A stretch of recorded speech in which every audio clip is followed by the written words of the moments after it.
Hello friends, welcome back to our channel toppers target. I hope आप सब अच्छे होंगे और आप सबकी प्रिपरेशन अच्छे से चल रही होगी। एज वी ऑल नो कि आपके एग्जाम से रिलेटेड आपको डेली क्लासेस मिल रही है, उसी को कंटिन्यू करते हुए आज की इस वीडियो में हम एनबीएस के प्रीवियस ईयर क्वेश्चंस डिस्कस करेंगे। ये पेपर 28 नवंबर 2022 में हुआ था, तो आज इस वीडियो में हम इस पेपर को ही डिस्कशन करेंगे। आई होप आप इस वीडियो को एंड तक देखेंगे और वीडियो को स्किप ना करें, तो आपको आइडिया लगेगा कि आपके एग्जाम्स में क्वेश्चंस आते कैसे। तो आज की वीडियो को शुरू करते हैं। तो जो सबसे पहला क्वेश्चन है वो है, A is called a master gland in human beings, B C secrete hormones when they receive order from A also secrete D hormone, A B C D respectively R। ठीक है, क्वेश्चन में कहा है कि ए क्या है, that is a master gland in human being. ठीक है, बी सी हार्मोन सिक्रीट करते हैं कब, तब उसे कहाँ से ऑर्डर मिलता है, ए से। अब ए क्या है पहले हमें वो आइडेंटिफाई करना है। After that A also secrete D hormone. तो मास्टर ग्लैंड कौन सी होती है ह्यूमन बीइंग के अंदर, that is pituitary gland, that is pituitary gland. Pituitary gland is also known as master gland in human beings. ठीक है, B C secrete hormones when they receive order from A. तो B और सी जो है वो hormone secrete करते हैं जब उन्हें कहाँ से ऑर्डर मिलता है, ए से। तो क्या होता है, ठीक है, ओवरी एंड टेस्टिस। ओवरीज और टेस्टिस जो है हार्मोन सिक्रीट करती है। ओवरी जो हार्मोन सिक्रीट करती है that is estrogen and progesterone, that is progesterone. और जो टेस्टिस करती है दैट इज टेस्टोस्टेरोन। ठीक है, तो बी सी कौन हो गए, ओवरीज और टेस्टिस। ए कौन हो गया, that is a pituitary gland. After that A also secrete D hormone. तो कौन सा hormone, that is growth hormone. So let's see option. First is pancreas, ovary, testis, insulin, incorrect. Pituitary, ovary, testis, growth, that is the correct answer. So let's see explanation. Pituitary gland क्या है, एक master gland है। क्यों, क्योंकि ये जितनी भी endocrine gland है उन सबको क्या करके रखती है, कंट्रोल करके रखती है। जो पिट्यूटरी ग्लैंड्स होते हैं वो दो पार्ट्स में डिवाइडेड होते हैं, एक होती है एंटीरियर पिट्यूटरी और दूसरा होता है पोस्टीरियर पिट्यूटरी। अब एंटीरियर पिट्यूटरी का जो दूसरा नाम है दैट इज एडिनोहाइपोफाइसिस। इसे आप याद रख सकते हैं, ए से एंटीरियर और ए से एडिनोहाइपोफाइसिस, पी से posterior pituitary that is neurohypophysis. अब एंटीरियर पिट्यूटरी कौन कौन से हॉर्मोन्स प्रोड्यूस करती है, तो वो करती है growth hormone, TSH thyroid stimulating hormone, ACTH, ATH adrenocorticotropic hormone, that is FSH follicle stimulating hormone, LH luteinizing hormone and last one is prolactin। After that जो posterior pituitary है जिसे हम न्यूरोहाइपोफाइसिस भी कहते हैं, वो कौन कौन से हॉर्मोन्स प्रोड्यूस करती है, दैट इज ऑक्सीटोसिन और वेसोप्रेसिन। तो ये आपको याद होने चाहिए। ठीक है, आफ्टर दैट जो एफएसएच और ल्यूटेनाइजिंग हॉर्मोन्स है ये कौन प्रोड्यूस करता है, produce by the pituitary gland, जिन्हें हम क्या कहते हैं, गोनाडोट्रोपिन्स। ठीक है, these hormones is turn stimulate the ovary. ये क्या करते हैं, ये हॉर्मोन्स ओवरी को स्टिमुलेट करते हैं क्या रिलीज करने के लिए, estrogen and progesterone and testis to release testosterone. ठीक है, आई होप आपको ये क्लियर हुआ होगा। आफ्टर दैट जो नेक्स्ट क्वेश्चन है, question number second is in isobars. तो आइसोबार्स में क्या होता है, जो नंबर ऑफ इलेक्ट्रॉन्स होते हैं वो क्या होते हैं, वो डिफरेंट होते हैं और नंबर ऑफ न्यूक्लियॉन्स क्या होते हैं, सेम होते हैं। तो लेट्स सी ऑप्शन। तो फर्स्ट ऑप्शन है जो आपका, the number of electrons are different, that is the correct answer. The number of nucleon is the same, that is also a correct. And the number of neutron is the same, तो ये क्या हो जाएगा, incorrect. तो उसके according जो आपका first option हो जाएगा that is the correct answer. Next question, question number third is element X has atomic number 8। कि जो element X है उसका atomic number क्या है, 8 है। Y has atomic number 15। जो Y है उसका atomic number क्या है, 15 है। तो जिसका atomic number 8 है उसके लिए आप उसका कौन सा एलिमेंट होता है, दैट इज ऑक्सीजन। आपको पीरियोडिक टेबल याद होनी चाहिए उसके लिए। ठीक है, तो अगर इसका इलेक्ट्रॉनिक कॉन्फ़िगरेशन लिखें दैट इज 2 और 6। 15 किसका होता है, फोस्फोरस का, तो 15 पी। इसका इलेक्ट्रॉनिक कॉन्फ़िगरेशन 285। इसे अपना कॉन्फ़िगरेशन स्टेबल करने के लिए इसे कितने इलेक्ट्रॉन्स की नीड है, इसे 2 इलेक्ट्रॉन चाहिए। ठीक है, अब इसे 2 इलेक्ट्रॉन चाहिए तो इस केस में इसकी वैलेंसी क्या हो जाएगी, दैट इज 2 कि x वाले की जो वैलेंसी है वो क्या हो गई 2। अब y की वैलेंसी क्या होगी, तो y के केस में जो आउटर मोस्ट में इलेक्ट्रॉन है कितने हैं 5। या तो इसे 3 इलेक्ट्रॉन क्या चाहिए, 3 इलेक्ट्रॉन चाहिए कि इसका जो कॉन्फ़िगरेशन है वो स्टेबल हो जाए। आफ्टर दैट या ये क्या करेगा 5 इलेक्ट्रॉन क्या कर देगा, डोनेट कर देगा। तो उस केस में जो y की वैलेंसी होगी वो क्या हो सकती है 5 और 3। तो ऑप्शन चेक करते हैं, valency of x is 6 incorrect, valency of x is 6 and that of y is 5 incorrect, valency of x is 2 and that of y is 3 or 5. So third option is the correct answer. Next question, fill in the gaps in the following table. क्या कि dispersed phase, dispersing medium, type of colloid और example। तो सबसे पहले question में जो सबसे पहला वो है उसमें dispersed phase given है liquid और dispersing medium type of colloid बताना है और उसका एग्जांपल भी गिवन है। तो जब डिस्पर्स्ड फेज और डिस्पर्स्ड मीडियम लिक्विड होता है तो टाइप ऑफ कोलॉइड क्या होता है उस केस में, that is emulsion, that is emulsion और जिसका एग्जांपल है milk. After that dispersing medium solid और एग्जांपल है स्पंज। तो इस केस में जो डिस्पर्सिंग फेज होगा दैट इज गैस और टाइप ऑफ कोलॉइड क्या होगा फोम। ठीक है, after that next is dispersed phase बताना है, डिस्पर्स्ड मीडियम गिवन है और टाइप ऑफ कोलॉइड बताना है। तो डिस्पर्सिंग मीडियम क्या है सॉलिड और टाइप ऑफ कोलॉइड क्या है जेल। तो इस केस में जो डिस्पर्स्ड फेज होगा दैट इज लिक्विड और इसका एग्जांपल क्या होगा बटर, इसका एग्जांपल क्या होगा बटर। तो let's see option a gel incorrect, a foam incorrect, third a emulsion ये तो सही है, बी गैस ये भी सही है, सी फॉर्म ये भी सही है, D solid, D solid solid नहीं होगा ये लिक्विड होगा, ई ब्रास भी नहीं होगा ये बटर होगा। तो जो आपका लास्ट ऑप्शन हो जाएगा A emulsion, B gas, C foam, D liquid, E butter is the correct answer. Next question, question number 5 is rate of evaporation is, कि जो रेट है इवेपोरेशन का वो ह्यूमिडिटी के साथ इंक्रीज होता है, ह्यूमिडिटी के साथ डिक्रीज होता है या ह्यूमिडिटी पे डिपेंडेंट नहीं होता या फिर इंक्रीज होगा या डिक्रीज होगा ह्यूमिडिटी के साथ, वो किस पर डिपेंड करता है एज पर प्लेस। तो जो रेट होता है इवेपोरेशन का वो क्या होता है decrease with humidity, decrease with humidity. तो उसके अकॉर्डिंग जो सेकेंड ऑप्शन है that is the correct answer. Next question, question number 6 is in human females fertilization of egg and sperm take place in, जो फर्टिलाइज फीमेल्स में जो fertilisation होता है किस किस का, एग और स्पर्म का, वो कहाँ होता है यानी कि साइट ऑफ फर्टिलाइजेशन कहाँ है, that is fallopian tube, that is fallopian tube. तो let's see option ovary incorrect, fallopian tube is the correct answer. Next question, question number 7 is which of the following set represent disease caused by bacteria. Option given है, बताना है कि इनमें से कौन सी diseases bacteria से कोज होती है। तो जो डिसीज होती है बीमारी जो वो दो तरह की होती है, एक होती है इन्फेक्टियस और दूसरी होती है नॉन इन्फेक्टियस, इन्फेक्टियस और नॉन इन्फेक्टियस। जो इन्फेक्टियस डिसीज होती हैं वो easily transmitted from person to person और वो इजिली ट्रांसमिटेड नहीं होती, मतलब ये कैसे ट्रांसमिटेड होती है एक पर्सन से दूसरे पर्सन में इजिली ट्रांसमिट हो जाती है, तो दैट इज इन्फेक्टियस डिसीजेस। अब जो डिसीज कोज्ड होती है वो बहुत सारे ऑर्गेनिजम्स कोज करते हैं जैसे बैक्टीरिया, वायरस, फंजाई एटसेट्रा। और डिसीज कोजिंग एजेंट को हम क्या बोलते हैं, that is known as pathogen, disease causing agent को बोलते हैं पैथोजन। क्वेश्चन में पूछा है कि बैक्टीरिया से कौन कौन सी डिसीज होती है, तो ऑप्शन देखते हैं। तो जो फर्स्ट है ट्यूबरक्लोसिस, तो ट्यूबरक्लोसिस किससे होती है, बैक्टीरिया से होती है। कौन से बैक्टीरिया से होती है, माइकोबैक्टीरियम ट्यूबरक्लोसिस। मिसल्स ये किससे होती है, ये वायरस से होती है। निमोनिया किससे होती है, दैट इज स्ट्रेप्टोकोकस निमोनिया, ये भी एक बैक्टीरिया से होती है। बट ये ऑप्शन इनकरेक्ट है क्योंकि इसमें एक क्या आ गया virus. Next is measles, chicken pox, AIDS, ये ही तीनों किससे होती है, ये तीनों वायरस से होती है।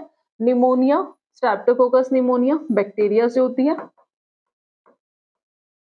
ठीक है। ट्यूबरक्लोसिस भी बैक्टीरिया से होती है और टाइफाइड, सैलोमोनेला टाइफाइड, ये भी किससे होती है, बैक्टीरिया से होती है। तो उसके according third option is the correct answer. After that hepatitis virus से होती है, मेसल्स वायरस से होती है, बट डिप्थीरिया किससे होती है, ये बैक्टीरिया से होती है, ठीक है। तो आई होप आपको क्लियर हुआ होगा। Next question, question number 8 is which of the following statement is are true for alloy. इनमें से कौन सी स्टेटमेंट एलॉय के लिए सही है? तो alloy is a homogeneous mixture of metals और नॉन मेटल्स, तो ये तो बात सही है। These are better conductor of electricity than pure metal, incorrect. These are always harder than pure metal, incorrect. Alloy are made by first melting the primary metal and then reacting with other element, तो ये भी incorrect है। तो जो इसके according जो first option हो जाएगा, only A is the correct answer. Next question. Question number 9 is oxidation of ethanol. किसका ऑक्सीडेशन? इथेनॉल का। इथेनॉल क्या होता है? CH3 CH2OH, तो दैट इज इथेनॉल। किसकी प्रेजेंस में? हॉट एल्केलाई KMNO4, ठीक है, एल्केलाइन KMNO4। ये क्या प्रोड्यूस करता है? ये क्या प्रोड्यूस करता है? CH3COOH, that is ethanoic acid. Ethanoic acid, तो ऑप्शन चेक कर लेते हैं। First is ethane, incorrect. Second, ethanoic acid is the correct answer. Next question, question number 10 is which of the following statement is are true. इनमें से कौन सी statement सही है? उस फर्स्ट स्टेटमेंट है आपकी, variation arising during the process of reproduction can be inherited. कि जो वेरिएशन है वो होते हैं कब? रिप्रोडक्शन के प्रोसेस के टाइम जो वेरिएशंस होते हैं वो कैसे होते हैं? वो इनहेरिटेड होते हैं, तो ये बात तो सही है। After that, changes in the non reproductive tissue caused by environmental factor, तो यहाँ तक तो सही है। एंड आर नॉट इनहेरिटेबल, तो ये बात भी सही है। तो दोनों स्टेटमेंट क्या हो जाएगी? ट्रू। तो both statement A and statement B are true. उसके according third option is the correct answer. Next question, question number 11 is which of the following statement is true. इनमें से कौन सी स्टेटमेंट सही है? First is sexual reproduction take place only in plant. क्या sexual reproduction सिर्फ plant में होता है? नहीं, ये एनिमल्स में भी होता है, तो उसके अकॉर्डिंग ये स्टेटमेंट तो हो गई incorrect. After that, angiosperm reproduce both by sexual and asexual reproduction, तो ये स्टेटमेंट क्या है? सही है। आफ्टर दैट नेक्स्ट भी देख लेते हैं, sexual reproduction take place only in bisexual flower, तो वो यूनिसेक्सुअल फ्लावर में भी होता है, तो third statement is also correct. After that also incorrect, sorry.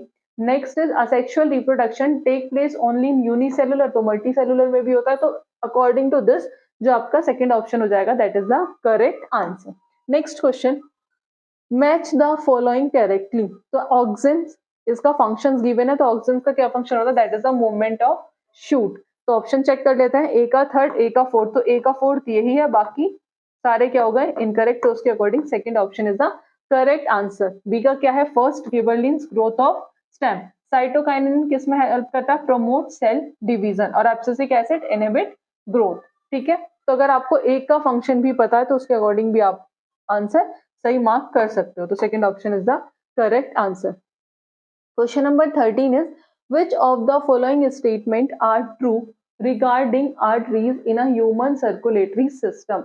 Human circulatory system में आर्टरीज के रिगार्डिंग सही स्टेटमेंट क्या है? फर्स्ट है, all arteries carry pure blood. क्या सारी आर्टरीज प्योर ब्लड कैरी करती है? तो that is incorrect. Arteries have walls, तो ये तो बात सही नहीं है। आर्टरीज हैव थिक वॉल, तो ये तो सही है। Arteries carry blood from heart to other organ, तो ये भी सही है। Let's see option A and B, तो incorrect. B and C incorrect, तो C and D is the correct answer. एक बार इसके एक्सप्लेनेशन देख लेते हैं। तो ब्लड सर्कुलेट करता है हमारी बॉडी में ब्लड वेसल्स के थ्रू। 3 ब्लड वेसल्स होती हैं, आर्टरीज, वेन्स और कैपिलरीज, ठीक है। ये क्या करता है? हमें पता है ब्लड का क्या फंक्शन होता है, न्यूट्रिएंट्स और ऑक्सीजन को ट्रांसपोर्ट करना हमारी सेल्स तक, ठीक है, और वेस्ट प्रोडक्ट को क्या करना? रिमूव करना। तो आर्टरीज और वेन्स क्या है? ये क्या होती हैं? ट्यूब्स होती हैं मसल्स की, जो क्या करती हैं? ब्लड को फ्लो करती हैं, that are blood flow through.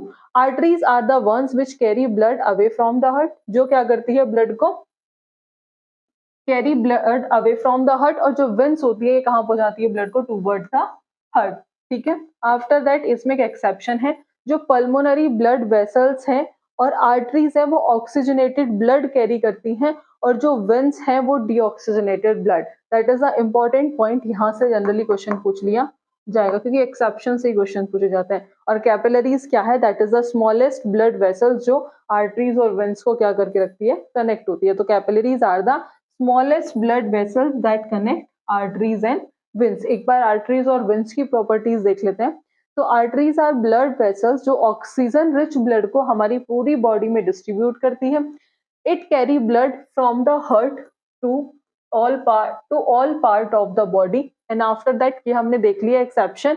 Arteries कैसी होती हैं? थिकर वॉल्स होती हैं with muscles tissue compare to veins. ठीक है, और दे डोंट हैव वॉल्स. तो लेट्स सी इसमें क्या था, आर्टरीज है वॉल्स, आर्टरीज के पास वॉल्स नहीं होती, तभी ये स्टेटमेंट क्या हो गई थी, इनकरेक्ट. ठीक है, the force of the blood coming from the heart help the blood to flow in one direction. Veins ये भी ऑक्सीजन पुअर ब्लड को क्या करती है, veins bring back the oxygen poor blood यानी कि deoxygenated blood from the body cells and tissue to the heart. इसकी walls कैसी होती हैं, थिन होती है. इसके पास वॉल्स होती हैं जो क्या करती है, to keep the blood flowing and prevent the blood to move in wrong direction. की ब्लड जो है वो रॉन्ग डायरेक्शन में मूव ना कर जाए, तो उससे क्या करते हैं, प्रिवेंट करती हैं.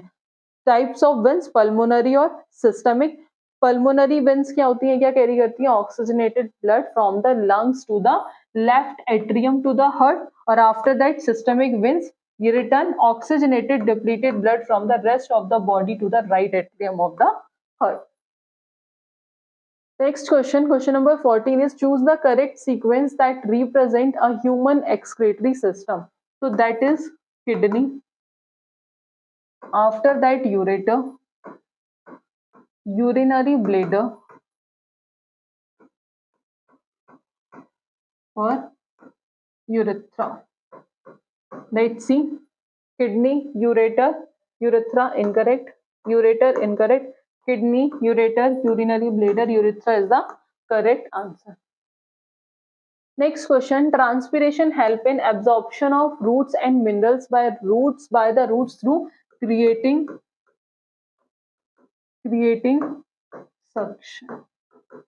Option check कर लेते हैं. तो first option is the correct answer. Next question, question number 16 is which of the following does not sublimate. इनमें से कौन सा sublimate नहीं होगा. तो कैम्फर किसका एग्जाम्पल है, सब्लिमेशन का. ड्राई आइस भी किसका एग्जाम्पल है, सब्लिमेशन का. Ammonium acetate does not sublimate. तो third option is the correct answer. बचा के अमोनियम क्लोराइड, ये भी किसका एग्जाम्पल है, sublimation. Next question, question number 17 is growing two or more crops simultaneously on the same field in a definite pattern is called. कि दो या उससे ज्यादा क्रॉप साइमल्टेनियसली ग्रो कराना एक ही फील्ड पे और एक डेफिनाइट पैटर्न में, उसे हम क्या कहते हैं, तो उसे हम कहते हैं इंटरक्रॉपिंग. क्या कहते हैं, intercropping. Let's see, mix cropping incorrect, intercropping is the correct answer. Next question, question number 18 is identify the group of animals that have three chambered heart. तो किसमें होता है, एम्फीबिया में. respire through gills और lungs, ये भी amphibia में. lay eggs in water, ये भी एम्फीबिया में. तो pieces incorrect, amphibia is the correct answer. Next question, which set from the following is the odd one on the basis of classification of animal. की classification of animals के basis पे इनमें से कौन सा अलग है. तो frog, toad, salamander कहाँ बिलोंग करते हैं, किस कैटेगरी से, एम्फीबिया. ठीक है, snake, turtle, lizard ये reptiles. आफ्टर दैट frog, ये किससे कर रहा है, frog, एम्फीबिया. लिजार्ड और क्रोकोडाइल किससे, दैट इज रेप्टाइल. जो थर्ड ऑप्शन हो जाएगा that is the correct answer. ये क्या है, odd one out. Butterfly, spider और स्कॉर्पियो ये कहाँ, that is arthropoda. That is the largest phylum.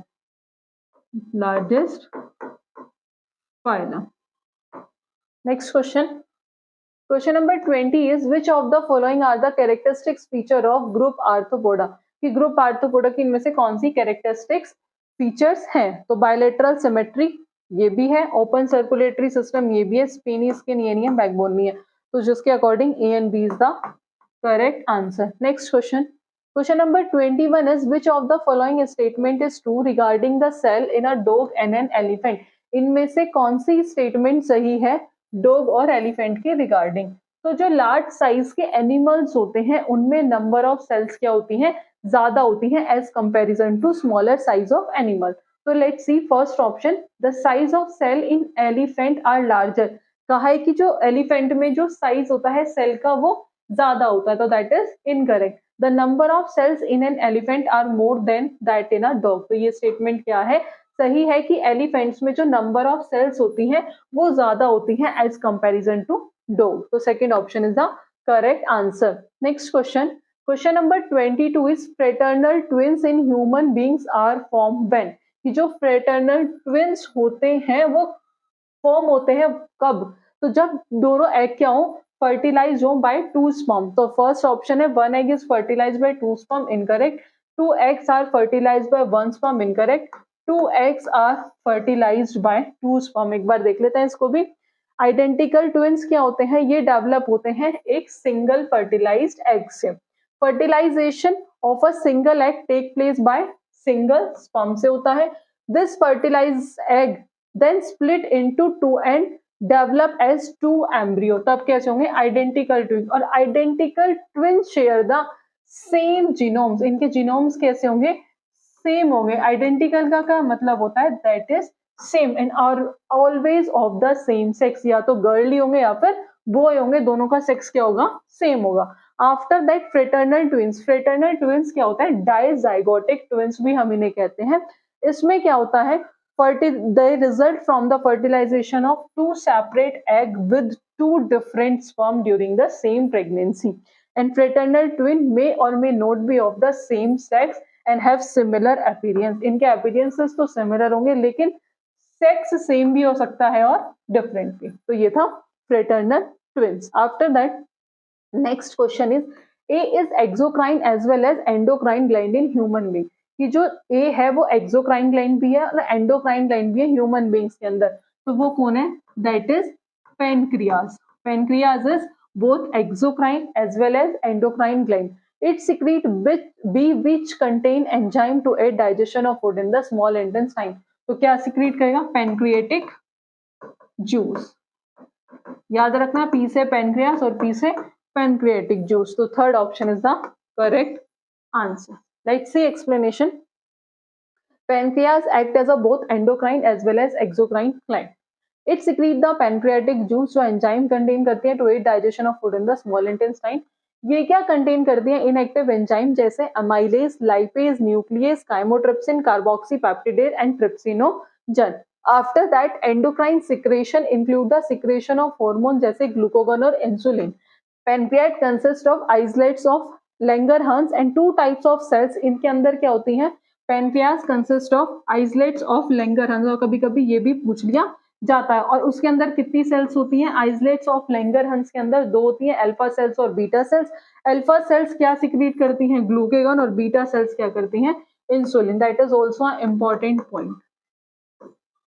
After that, glucagon help in maintaining normal blood glucose level और insulin play a major role in regulation of glucose metabolism। एक बार आप खुद भी read out से कर लेना, ठीक है। नेक्स्ट क्वेश्चन देखते हैं, which type of epithelial tissue is present in respiratory tract of human being। तो कौन सा epithelial tissue present होता है respiratory tract में, तो that is columnar। second option is the correct answer। Question number next is, which of the following cell organelle help in waste disposal in animal cell। So that is lysosomes। Lysosomes। So vacuoles incorrect, lysosome is the correct answer। Next question, question number 26 is, the main reason for virus not showing any characteristics of life until they enter a living body is absence of। कि जो क्या main reason जो होता है virus का, वो कोई characteristic show नहीं करता लाइफ की जब तक वो कहाँ एंटर ना कर दे, they enter a living body. किसके एब्सेंस में, is absence of protoplast. Protoplast. तो उसके according first option is the correct answer. Next question, question number 27 is, a plant cell is likely to swell up on putting it in a solution which is a dash to it।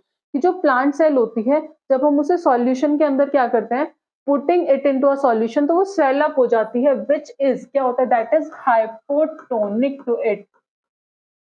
Hypotonic, ठीक है, तो first option is the correct answer.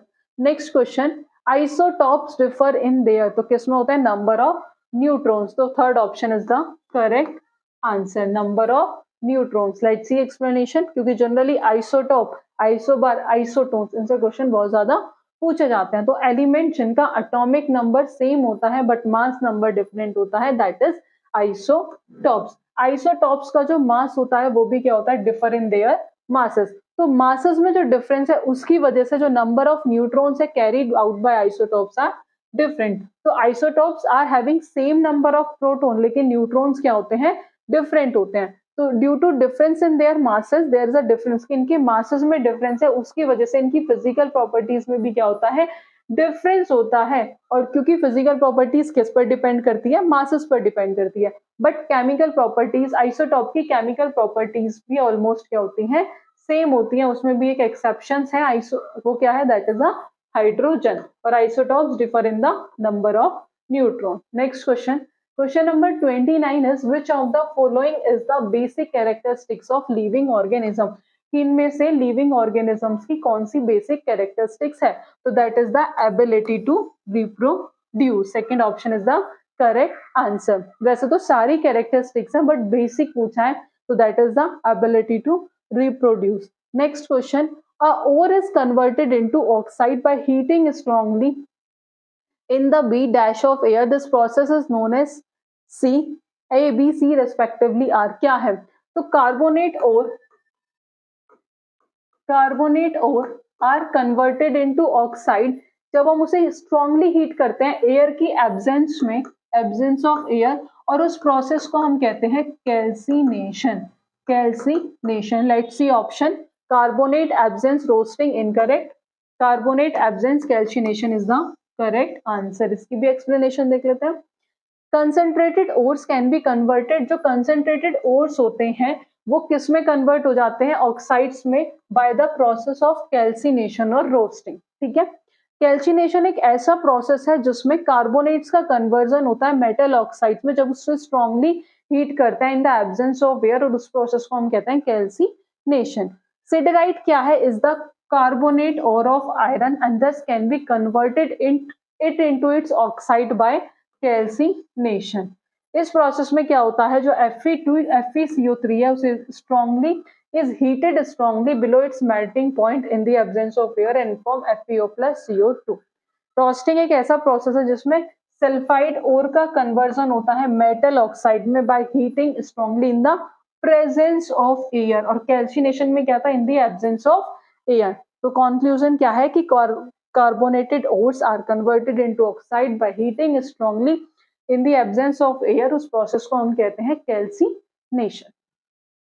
Next question, silver articles become black after some time when exposed to air, कि जो silver articles होते हैं वो कुछ time बाद ब्लैकिश पड़ जाते हैं, काले हो जाते हैं, किसके, जब वो एयर के कांटेक्ट में आते हैं, किसकी फॉर्मेशन की वजह से, तो सिल्वर सल्फाइड, सिल्वर सल्फाइड। तो let's see option, first is silver carbonate incorrect, silver oxide incorrect, silver sulphide is the correct answer. Next question, read the following statement carefully and select the correct option. तो atomic radius decrease on moving from left to right along a period, बात तो सही है। इसका reason given है कि increase in a nuclear charge tend to pulls the electron closure, तो असर्जन और रीजन दोनों ही सही है। तो जहां होगा both assertion and reason are true and reason is correct explanation of A, तो उसके according first option is the correct answer. Next question, according to modern periodic table element A is present in group 1, जो element ए है वो कौन से group में है, group 1 में है और पीरियड 3rd में है। After that element B is present in group 17, तो एलिमेंट बी जो है ये किस में है, ग्रुप 17 में है और पीरियड 3rd में। ठीक है, तो इस केस में A react with B to form compound C. A किसके साथ रिएक्ट कर रहा है, बी के साथ, और कौन सा कंपाउंड फॉर्म कर रहा है, सी। तो हमें पता है कि जो ग्रुप ए है, सॉरी जो एलिमेंट ए है जो उसका ग्रुप 1 है, अगर उसके एग्जांपल की बात करें तो दैट इज सोडियम, और उसके आउटर मोस्ट में कितने इलेक्ट्रॉन है, दैट इज 1। एलिमेंट बी में क्या आएगा, क्लोरीन, उसके आउटर मोस्ट में कितने हैं, 7। अब ये क्या करेगा अपना, इसके पास एक ही है तो ये एक इलेक्ट्रॉन क्या कर देगा, डोनेट कर देगा, क्योंकि वो तो 7 इलेक्ट्रॉन नहीं दे सकता, तो ये एक इलेक्ट्रॉन क्या कर देगा, उसे डोनेट कर देगा और उसका क्या हो जाएगा, कॉन्फ़िगरेशन स्टेबल हो जाएगा। तो इस केस में ये क्या आ जाएगा, Na पॉजिटिव और Cl negative, that is A B, और ये क्या फॉर्म करेंगे, NaCl, दैट इज ए और B. Let's see, A to B incorrect, AB is the correct answer. Next question, which of the following statement is not correct regarding properties of element from left to right across the period of periodic table? बताना है कि इनमें से कौन सी statement सही नहीं है regarding periodic properties of element from left to right. कहाँ जा रहे हैं, पीरियोडिक टेबल में लेफ्ट टू राइट। तो the element become less metallic, बात तो सही है, क्वेश्चन में पूछा है not correct. The number of valence electron increases, तो बढ़ते ही है, ये भी सही है।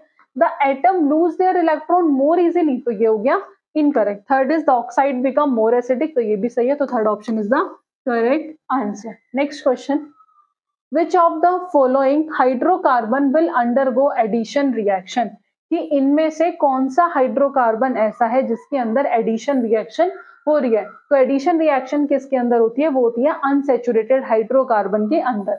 तो फर्स्ट इज C2H6, तो दैट इज CH3, CH2 और CH3, तो सब में क्या है, सिंगल बॉन्ड है, दैट इज सैचुरेटेड, तो ये ऑप्शन हो गया इनकरेक्ट।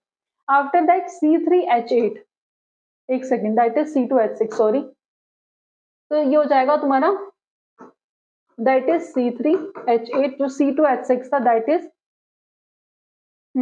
CH3 और CH3, तो ये भी सैचुरेटेड है और जो सेकंड वाला है वो भी सैचुरेटेड है, तो दोनों ही होगा इनकरेक्ट।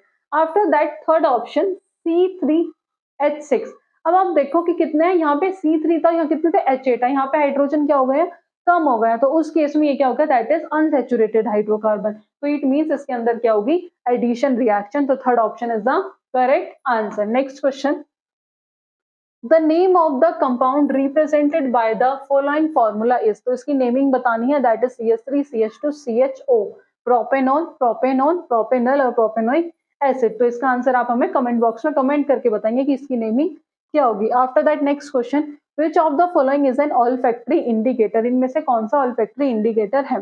तो एक ऐसा सब्सटेंस जिसकी स्मेल क्या हो जाती है, चेंज हो जाती है जब वो एसिड और बेस के साथ क्या करता है, रिएक्ट करता है, तो that is known as olfactory indicator. तो फेनोफ्थेलिन कैसा इंडिकेटर है, दैट इज सिंथेटिक, ठीक है। लिटमस सॉल्यूशन कैसा है, नेचुरल, ठीक है। Vanilla essence that is olfactory indicator, और मिथाइल ऑरेंज सिंथेटिक, तो उसके according third option is the correct answer. Next question, identify the following metal on the basis of their reaction with water. तो सबसे पहले react violently with cold water, तो potassium, potassium भी हो सकता है और सोडियम भी। Float on water on reacting with water, तो that is calcium. React with hot water only, magnesium. React with steam only, aluminium. यहीं से ऑप्शन चेक कर लेते हैं, potassium, sodium, magnesium, copper incorrect, potassium that is calcium, magnesium, aluminium और last का copper, तो second option is the correct answer, ठीक है। Next question, question number 40 is which of the following chemical reaction represent the following statement. Limestone decompose on heating to give quicklime. Limestone क्या होता है, that is calcium carbonate and it will heat करने पे calcium oxide plus carbon dioxide, तो first incorrect, second option is the correct answer. Next question, match the chemical formula of the compound correctly with its use. तो जो CaOCl2 है, तो इसका क्या use होता है, सबसे पहले हमें एक चीज पता है, NaOH, उसे हम किस लिए यूज करते हैं, सोप एंड डिटर्जेंट के लिए, ठीक है। तो ई का क्या हो गया, ई का फर्स्ट, तो ई का फर्स्ट यहाँ भी है और यहाँ भी है। After that D option check कर लेते हैं, CaSO4 हाफ H2O, तो ये तो हो गया पुटिंग कास्ट ऑन बोन्स, तो डी का क्या हो गया, सेकंड, तो यहाँ भी डी का सेकंड है, यहाँ भी, बाकी दोनों ऑप्शन कट कर दो। आफ्टर दैट Na2CO3, तो Na2CO3 को हम किस लिए यूज करते हैं, removing permanent hardness of water, तो इसके अकॉर्डिंग सी का क्या हो गया, फिफ्थ, तो second option is the correct answer. B का क्या हो जाएगा, फोर्थ NaHCO3, इसे हम किसकी तरह यूज करते हैं, एंटासिड्स की तरह, और CaOCl2 that is disinfectant water. तो उसके according second option is the correct answer. Next question, which of the following statement are correct can be inferred from the following table. कि जो फर्स्ट है A is more acidic than C, तो let's सी, जो A की pH है वो है 1.5, जो C की है दैट इज 4.5। तो इस केस में जो C की pH है वो ज्यादा है एज कंपेरिजन टू A, तो A की pH कम होने की वजह से ये क्या हो गया, ज्यादा एसिडिक। तो फर्स्ट ऑप्शन तो सही है। Second is B is more basic than D, तो जो B है जिसकी pH है 7.2 और जो D की pH है 12.5, तो इस केस में ज्यादा बेसिक कौन है, D, तो ये तो हो गया incorrect. D is most basic substance, तो इन सब में जो D है वो ज्यादा बेसिक सब्सटेंस है, यस, तो D क्या हो गया, दैट इज करेक्ट। तो इसके अकॉर्डिंग जो फर्स्ट और थर्ड है that is the correct answer. Next question, which of the following methodology should be adopted for diluting acid, इनमें से हम कौन सी मेथोडोलॉजी को अडॉप्ट करेंगे एसिड्स को डाइल्यूट करने के लिए, तो हम acid should be added to water slowly, first option is the correct answer. Next question, which of the following is not a chemical change, इनमें से कौन सा केमिकल चेंज नहीं है, तो burning of magnesium in air chemical change, tarnishing of silver spoon chemical change, electrolysis of water chemical change, sublimation of iodine is a physical change. Next question, which of the following statement is true in context of the following reaction, H2S plus Cl2 2HCl और S, तो H2S क्या है, reduce, और Cl2 is oxidize, तो उसके according second option is the correct answer. Next question,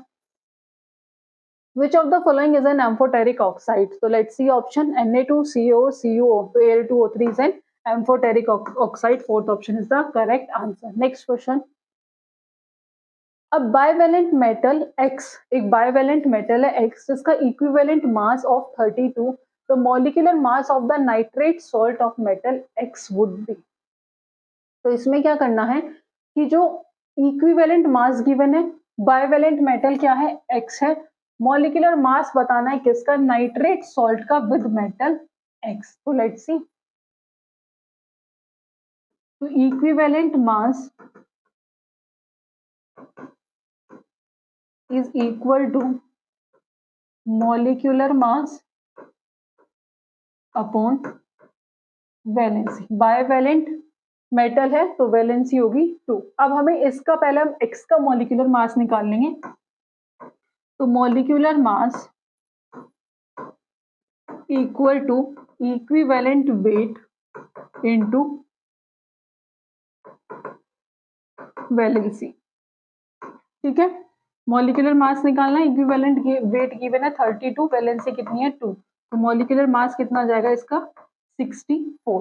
अब हमें molecular mass निकालना है नाइट्रेट सॉल्ट का ऑफ मेटल X, तो X NO3 2, ठीक है, X कितना 64, इसका 14 प्लस 16 इंटू 3 इंटू 2, ठीक है, तो 64 14 प्लस 16 3 48 इंटू 2, तो इसकी कैलकुलेशन करके आंसर आ जाएगा 188, ठीक है। Let's see option 182 incorrect, 192 incorrect, 188 is the correct answer, ठीक है। Next question, which of the following is a correct formula for sodium carbonate, so that is Na2CO3। next, which of the following statement is are incorrect, इनमें से कौन सी statement सही नहीं है, molecule of a compound has atom of different element only, तो ये तो सही है। a compound cannot be separated into its constituent element by physical method, तो ये भी सही है। a compound retain the physical property of its constituent element, तो ये incorrect है, तो only C option is the correct answer।